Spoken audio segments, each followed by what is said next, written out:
ಎಲ್ರಿಗೂ ನಮಸ್ಕಾರ. ಎಲ್ಲ ಹೇಗಿದ್ದೀರಾ? ಎಲ್ರಿಗೂ ದಸರಾ ಹಬ್ಬದ ಶುಭಾಶಯಗಳು. ಕನ್ನಡ ಸಿನಿಮಾ ಪ್ರಿಯರ್ಗೆ ಈ ಸಲದ ದಸರಾ ಭರ್ಜರಿಯಾಗಿ ಸ್ಟಾರ್ಟ್ ಆಗಿದೆ ಅಂತಾನೆ ಹೇಳ್ಬೋದು. ಎಲ್ರು ತುಂಬಾ ಕುತೂಹಲದಿಂದ ಕಾಯ್ತಿದ್ದ ಕಾಂತಾರ ಚಾಪ್ಟರ್ 1 ನ ಟ್ರೈಲರ್ ರಿಲೀಸ್ ಆಗಿದೆ. ಟ್ರೈಲರ್ಗೆ ಎಲ್ಲಾ ಕಡೆಯಿಂದ ಒಂದೊಳ್ಳೆ ರೆಸ್ಪಾನ್ಸ್ ಕೂಡ ಸಿಕ್ಕಿದೆ. ಈಗಾಗ್ಲೇ ಯೂಟ್ಯೂಬ್ ಅಲ್ಲಿ ಟ್ರೈಲರ್ 150 ಮಿಲಿಯನ್ ವ್ಯೂಸ್ ಪಡೆದಿದೆ. ಬುಕ್ ಮೈ ಶೋ ನಲ್ಲಿ 560K ಇಂಟ್ರೆಸ್ಟ್ ಇದೆ. ಈ ನಂಬರ್ಸ್ ಇನ್ನ ಜಾಸ್ತಿ ಆಗೋ ಚಾನ್ಸಸ್ ಇದೆ. 2022ರಲ್ಲಿ ಕಾಂತಾರ ಒಂಥರ ಮ್ಯಾಜಿಕ್ ಮಾಡಿತ್ತು. ಈಗ ಕಾಂತಾರ ಚಾಪ್ಟರ್ 1 ಕೂಡ ಖಂಡಿತ ಅದೇ ತರ ಮ್ಯಾಜಿಕ್ ಮಾಡುತ್ತೆ ಅನ್ನೋ ಒಂದು ವಿಶ್ವಾಸ ಟ್ರೈಲರ್ ನೋಡಿದ ಮೇಲೆ ಇನ್ನು ಜಾಸ್ತಿ ಹೆಚ್ಚಾಗಿದೆ. ಇವೆಲ್ಲ ನೋಡಿದ್ರೆ ಕಾಂತಾರ ಚಾಪ್ಟರ್ 1 ಈ ವರ್ಷ ಕನ್ನಡದ ಹೈಯೆಸ್ಟ್ ಗ್ರಾಸಿಂಗ್ ಸಿನಿಮಾ ಆಗೋ ಚಾನ್ಸಸ್ ಜಾಸ್ತಿನೇ ಇದೆ. ಸದ್ಯಕ್ಕೆ ಹೈಯೆಸ್ಟ್ ಗ್ರಾಸಿಂಗ್ ಕನ್ನಡ ಸಿನಿಮಾಗಳ ಲಿಸ್ಟ್ ಟಾಪ್ ಅಲ್ಲಿರೋದು ಸೂಫ್ರಮ್ ಸೋ. ಈ ಸಿನಿಮಾ ಬಾಕ್ಸ್ ಆಫೀಸ್ ನಲ್ಲಿ ಕಲೆಕ್ಷನ್ 120ರಿಂದ 125 ಕೋಟಿ. ಕಾಂತಾರ ಚಾಪ್ಟರ್ 1 ನ OTT ರೈಟ್ಸ್ ಇಂದಾನೆ ಆಲ್ರೆಡಿ 125 ಕೋಟಿ ಬಂದಿದೆ ಅಂತ ಸುದ್ದಿ ಇದೆ. ಹಾಗಾಗಿ ಸೂಫ್ರಮ್ ಸೋ ರೆಕಾರ್ಡ್ ಕಾಂತಾರ ಥಿಯೇಟರ್ ಗೆ ಬರೋಕ್ಕಿಂತ ಮುಂಚೆನೆ ಬ್ರೇಕ್ ಆಗಿದೆ. ಈ ವರ್ಷ ಇನ್ನು ರಿಲೀಸ್ ಆಗ್ಬೇಕಾಗಿರೋ ಸ್ಯಾಂಡಲ್ವುಡ್ ನ ದೊಡ್ಡ ದೊಡ್ಡ ಸಿನಿಮಾಗಳ ಜೊತೆ ಕಂಪೇರ್ ಮಾಡಿದ್ರೆ ಕಾಂತಾರ ಚಾಪ್ಟರ್ 1 ಸ್ವಲ್ಪ ಮುಂದೆನೆ ಇದೆ. ಅದಕ್ಕೆ ಕಾರಣ ಕಾಂತಾರದ ಸಕ್ಸಸ್. ಕೇವಲ 14ರಿಂದ 16 ಕೋಟಿ ಬಜೆಟ್ ನಲ್ಲಿ ಮಾಡಿದ್ದ ಸಿನಿಮಾ 400ರಿಂದ 450 ಕೋಟಿ ಕಲೆಕ್ಷನ್ ಮಾಡೋದು ಅಂದ್ರೆ ಸುಮ್ನೆನಾ?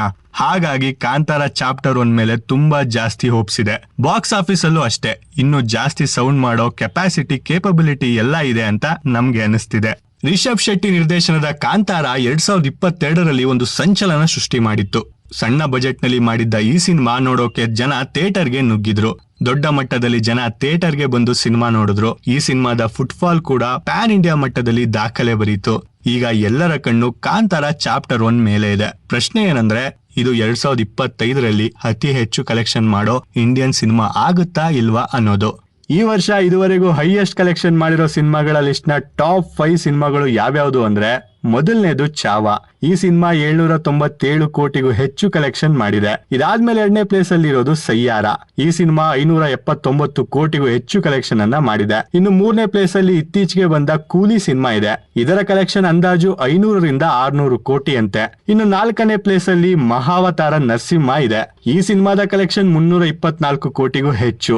5ನೇ ಪ್ಲೇಸ್ ನಲ್ಲಿ ಇರೋ ಸಿನಿಮಾ ವಾರ್ 2. ಇದರ ಕಲೆಕ್ಷನ್ 300ರಿಂದ 350 ಕೋಟಿ. ಕೂಲಿ ಮತ್ತೆ ವಾರ್ 2 ಒಂದೇ ದಿನ ಅಂದ್ರೆ ಆಗಸ್ಟ್ 14ಕ್ಕೆ ಒಟ್ಟಿಗೆ ರಿಲೀಸ್ ಆಗಿದ್ವು. ಸಯ್ಯಾರ ಮತ್ತೆ ಮಹಾವತಾರ ನರಸಿಂಹ ಸಿನಿಮಾಗಳು ಜುಲೈಯಲ್ಲೇ ಅಂದ್ರೆ 1 ವಾರ ಗ್ಯಾಪ್ ಅಲ್ಲೇ ರಿಲೀಸ್ ಆಗಿದ್ವು. ಹೈಯೆಸ್ಟ್ ಕಲೆಕ್ಷನ್ ಮಾಡಿರೋ ಸಿನಿಮಾಗಳ ಲಿಸ್ಟ್ ನಲ್ಲಿ ಚಾವಾ ಬಿಟ್ರೆ ಉಳಿದ 4 ಸಿನಿಮಾಗಳು ಜುಲೈ ಮತ್ತು ಆಗಸ್ಟ್ ಅಲ್ಲಿ ರಿಲೀಸ್ ಆಗಿರೋ ಸಿನಿಮಾಗಳೇ. ಈ ಲಿಸ್ಟ್ ನ ಪ್ರಕಾರ ಕಾಂತಾರ ಚಾಪ್ಟರ್ 1 ಈ ವರ್ಷದ ಅತಿ ಹೆಚ್ಚು ಕಲೆಕ್ಷನ್ ಮಾಡಿರೋ ಸಿನಿಮಾ ಆಗ್ಬೇಕು ಅಂದ್ರೆ ಚಾವಾದ ಕಲೆಕ್ಷನ್ ನ ಬೀಟ್ ಮಾಡಬೇಕು. ಅಂದ್ರೆ 797 ಕೋಟಿಗಿಂತ ಹೆಚ್ಚು ಕಲೆಕ್ಷನ್ ಮಾಡಬೇಕು. ಆಲ್ ಟೈಮ್ ಹೈಯೆಸ್ಟ್ ಗ್ರಾಸರ್ ಆಗ್ಬೇಕು ಅಂದ್ರೆ ದಂಗಲ್ ಸಿನಿಮಾದ ಕಲೆಕ್ಷನ್ ರೆಕಾರ್ಡ್ ನ ಬ್ರೇಕ್ ಮಾಡಬೇಕು. ಅದು 2000 ಕೋಟಿಗೂ ಹೆಚ್ಚು. ಕಾಂತಾರ ಚಾಪ್ಟರ್ 1 ಎಲ್ಲಾ ರೆಕಾರ್ಡ್ ಗಳನ್ನ ಬ್ರೇಕ್ ಮಾಡುತ್ತಾ ಇಲ್ವಾ? ಕಾದು ನೋಡೋಣ. ಮೊದಲೇ ಹೇಳಿದ ಹಾಗೆ ಕಾಂತಾರ ಕೇವಲ 14ರಿಂದ 16 ಕೋಟಿ ಬಜೆಟ್ ನಲ್ಲಿ ಮಾಡಿದ ಸಿನಿಮಾ 400ರಿಂದ 450 ಕೋಟಿ ಕಲೆಕ್ಷನ್ ಮಾಡಿತ್ತು. ಆ ಸಿನಿಮಾದ ಫುಟ್ಫಾಲ್ ಅಂದಾಜು 3 ಕೋಟಿ. 20 ಲಕ್ಷದಿಂದ 3 ಕೋಟಿ 50 ಲಕ್ಷದಷ್ಟು ಜನ ಕಾಂತಾರ ಸಿನಿಮಾವನ್ನ ಥಿಯೇಟರ್ಗೆ ಬಂದು ನೋಡಿದ್ದಾರೆ. ಕೇವಲ 32 ದಿನಗಳಲ್ಲಿ 80 ಲಕ್ಷ ಫುಟ್ಫಾಲ್, 41 ದಿನಗಳಲ್ಲಿ 1 ಕೋಟಿಗೂ ಹೆಚ್ಚು ಫುಟ್ಫಾಲ್. ಇದು ಕನ್ನಡ ಸಿನಿಮಾಗಳಲ್ಲೇ ದಾಖಲೆ. ಕಾಂತಾರ ಕೇವಲ ಕನ್ನಡದಲ್ಲೇ ಅಲ್ಲ, ಹಿಂದಿ, ತೆಲುಗು, ತಮಿಳ್, ಮಲಯಾಳಂ ಅಲ್ಲಿ ಕೂಡ ರಿಲೀಸ್ ಆಗಿ ಎಲ್ಲಾ ಕಡೆ ಸಕ್ಸಸ್ ಆಗಿತ್ತು. 30 ದಿನಗಳಲ್ಲಿ 200 ಕೋಟಿ ದಾಟಿತ್ತು. 33 ದಿನಗಳಲ್ಲಿ 300 ಕೋಟಿ ದಾಟಿತ್ತು. 6ನೇ ವಾರದಲ್ಲಿ 25.5 ಕೋಟಿ ಕಲೆಕ್ಷನ್ ಮಾಡಿ ಬಾಹುಬಲಿ 2 ದಾಖಲೆಯನ್ನು ಕೂಡ ಹುಡಿಸ್ ಮಾಡ್ತು. ಇದಕ್ಕೆಲ್ಲ ಕಾರಣ ಸಿನಿಮಾದ USP. ಅದು ಏನಪ್ಪಾ ಅಂದ್ರೆ ರೂಟೆಡ್ ಸ್ಟೋರಿ. ನಮ್ಮ ಮಣ್ಣಿನ ಕತೆ, ಗ್ರಾಮೀಣ ಭಾಗದ ಕತೆ, ಭೂತಕೋಲದಂತ ಸಾಂಸ್ಕೃತಿಕ ಅಂಶಗಳು ಜನರಿಗೆ ಹತ್ರ ಆದ್ವು. ಜನರ ಬಾಯಿಂದ ಬಾಯಿಗೆ ಸಿನಿಮಾ ಬಗ್ಗೆ ಹರಡ್ತು. ವರ್ಡ್ ಆಫ್ ಮೌತ್ ಇಂದಾನೆ ಸಿನಿಮಾ ಪ್ಯಾನ್ ಇಂಡಿಯಾ ಸೆನ್ಸೇಷನ್ ಆಯ್ತು. ಎಲ್ಲಾ ಕಡೆ ಡಿವೈನ್ ಹಿಟ್ ಅಂತ ಅನಿಸ್ಕೋತು. ರಿಷಬ್ ಶೆಟ್ಟಿ ಡಿವೈನ್ ಸ್ಟಾರ್ ಆದ್ರು. ಈಗ ಕಾಂತಾರ ಚಾಪ್ಟರ್ 1 ಬಗ್ಗೆ ನೋಡೋಣ. ಈ ಸಿನಿಮಾದ ಬಜೆಟ್ 125 ಕೋಟಿ ಅಂತ ಹೇಳ್ತಿದ್ದಾರೆ. ಇನ್ನು ಕೆಲವು ಕಡೆ 180ರಿಂದ 200 ಕೋಟಿ ಅಂತ ಕೂಡ ಸುದ್ದಿ ಇದೆ. VFX, ಸೆಟ್ಗಳು, ಪ್ಯಾನ್ ಇಂಡಿಯಾ ರಿಲೀಸ್ ಎಲ್ಲವನ್ನ ನೋಡ್ತಿದ್ರೆ ಹತ್ತತ್ರ 200 ಕೋಟಿ ಆಗಿರ್ಬೋದು ಅಂತ ನಮಗೂ ಅನಿಸ್ತಾ ಇದೆ. ಸಿನಿಮಾ ಕನಿಷ್ಠ 7 ಭಾಷೆಗಳಲ್ಲಿ ರಿಲೀಸ್, 30ಕ್ಕೂ ಹೆಚ್ಚು ದೇಶಗಳಲ್ಲಿ ರಿಲೀಸ್ ಆಗ್ತಿದೆ. ಆಲ್ರೆಡಿ ಕಾಂತಾರ ಚಾಪ್ಟರ್ 1 650 ಕೋಟಿ ಪ್ರೀ ರಿಲೀಸ್ ಬಿಸ್ನೆಸ್ ಮಾಡಿದೆ ಅಂತ ಹೇಳಲಾಗ್ತಿದೆ. ಅದು theatrical rights, OTT, digital, music rights ಎಲ್ಲ ಸೇರಿ.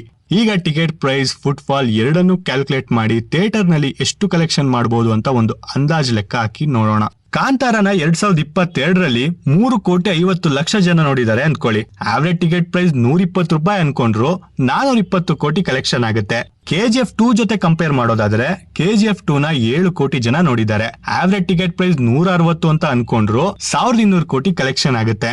ಬಾಹುಬಲಿ 2 ಫುಟ್ಫಾಲ್ 9 ರಿಂದ 10 ಕೋಟಿ. ಆವರೇಜ್ ಟಿಕೆಟ್ ಪ್ರೈಸ್ ಸ್ಟಾರ್ಟಿಂಗ್ ₹120 ಇತ್ತು. ರಿಲೀಸ್ ಆದ್ಮೇಲೆ ಕೆಲವು ಕಡೆ 200 ರಿಂದ ₹300 ಕೂಡ ಇತ್ತು. ಎಲ್ಲಾ ಸೇರಿದ್ರೆ 1,400 ರಿಂದ 1,500 ಕೋಟಿ ಕಲೆಕ್ಷನ್ ಆಗುತ್ತೆ. ವರ್ಲ್ಡ್ ವೈಡ್ ಗ್ರಾಸ್ ಕಲೆಕ್ಷನ್ 1,800 ಕೋಟಿ ಆಗಿತ್ತು. ಇದೇ ಲೆಕ್ಕದಲ್ಲಿ ಕಾಂತಾರ ಚಾಪ್ಟರ್ 1 ನ ಆವರೇಜ್ ಟಿಕೆಟ್ ಪ್ರೈಸ್ ₹180 ರಿಂದ ₹200 ಅನ್ಕೊಂಡ್ರು ಕಾಂತಾರನ 3 ರಿಂದ 3.5 ಕೋಟಿ ಜನ ನೋಡಿದ್ರು. ಈಗ ಕಾಂತಾರ ಚಾಪ್ಟರ್ 1 ಬಗ್ಗೆ ಎಕ್ಸ್ಪೆಕ್ಟೇಷನ್ ಜಾಸ್ತಿ ಇದೆ. ಸೊ ಈಗ ಸಿನಿಮಾನ 7 ರಿಂದ 8 ಕೋಟಿ ಜನ ನೋಡಿದ್ರೆ ಅಂದಾಜು 1,400 ರಿಂದ 1,600 ಕೋಟಿ ಕಲೆಕ್ಷನ್ ಆಗಬಹುದು. ಇದು worldwide gross collection. Worldwide 2,500 plus paid premiere shows, ಮೊದಲನೇ ದಿನ 7,000 ಶೋಸ್ ಇರುತ್ತೆ ಅಂತ ಬೇರೆ ಹೇಳಿದ್ದಾರೆ. ವರ್ಲ್ಡ್ ವೈಡ್ ಹೈಯೆಸ್ಟ್ ಕಲೆಕ್ಷನ್ ಮಾಡಿರೋ ಟಾಪ್ 5 ಇಂಡಿಯನ್ ಸಿನಿಮಾಗಳು ಯಾವ್ಯಾವ್ದು ಅಂದ್ರೆ ಮೊದಲನೇದು ದಂಗಲ್.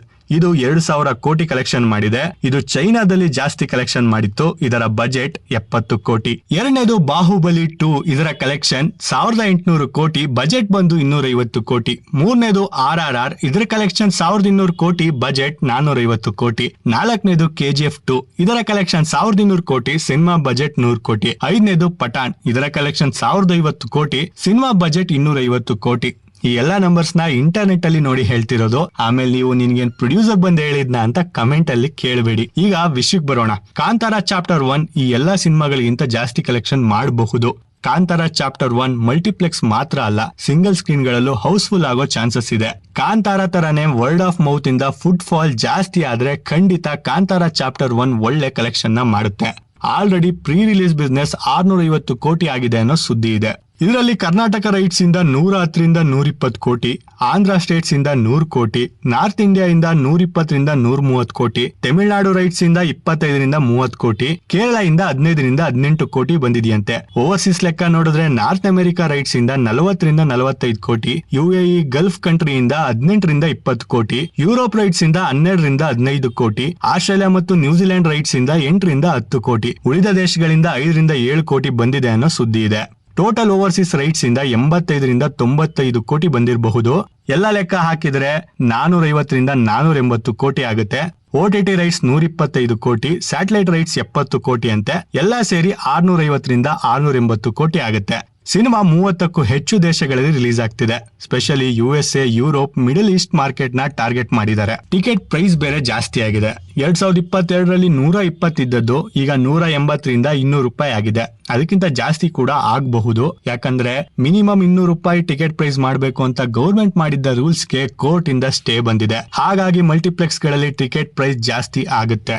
ಪೇಡ್ ಪ್ರೀಮಿಯರ್ ಶೋಗಳಂತೂ ಕೇಳೋ ಹಾಗೆ ಇಲ್ಲ. 500,000ಕ್ಕೆ ಲೆಕ್ಕನೇ ಇರೋಲ್ಲ. ಇಷ್ಟ ಬಂದಷ್ಟು ರೇಟ್ ಫಿಕ್ಸ್ ಮಾಡ್ಕೋತಾರೆ. 2022ಕ್ಕೆ ಕಂಪೇರ್ ಮಾಡಿದ್ರೆ ಅಷ್ಟೇ ಜನ ಬಂದು ಸಿನಿಮಾನ ನೋಡಿದ್ರು ಕಲೆಕ್ಷನ್ ಮೊದಲು ಮಾಡಿದಕ್ಕಿಂತ 40% ಜಾಸ್ತಿ ಆಗುತ್ತೆ.